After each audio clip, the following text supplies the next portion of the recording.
Washington امریکی صدر Donald Trump نے ایرانی شہریوں کا تہران فوری طور پر خالی کرنے کا انتباہ دے دیا ہے۔ روئٹرز کے مطابق مسلسل 5ویں دن اسرائیل اور ایران کے ایک دوسرے پر حملے جاری ہیں۔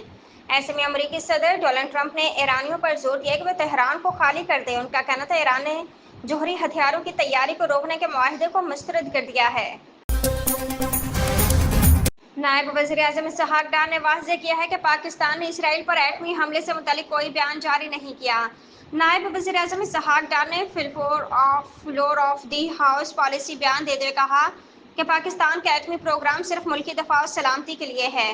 نائب وزیر اعظم نے برطانوی اخبار میل آن لائن کی خبر کی دو ٹوک الفاظ میں تردید کرتے ہوئے واضح کیا کہ پاکستان نے اسرائیل پر ایٹمی حملے سے متعلق کوئی بیان جاری نہیں کیا۔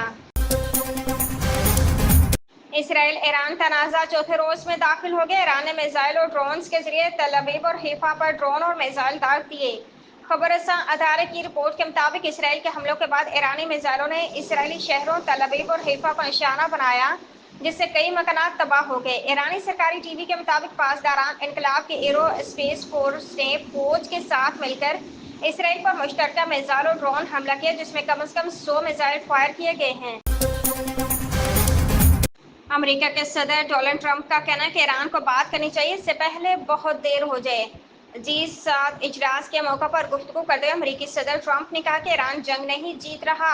ایرانی حکام کشیدگی میں کمی کے بارے میں بات کرنا چاہیں گے۔ انہوں نے کہا کہ ایران کے پاس 60 دن تھے، 61ویں دن میں یہ سب ہونا تھا۔ ایران کے ساتھ ہمارا کوئی معاہدہ نہیں، انہیں ایک معاہدہ کرنا ہوگا۔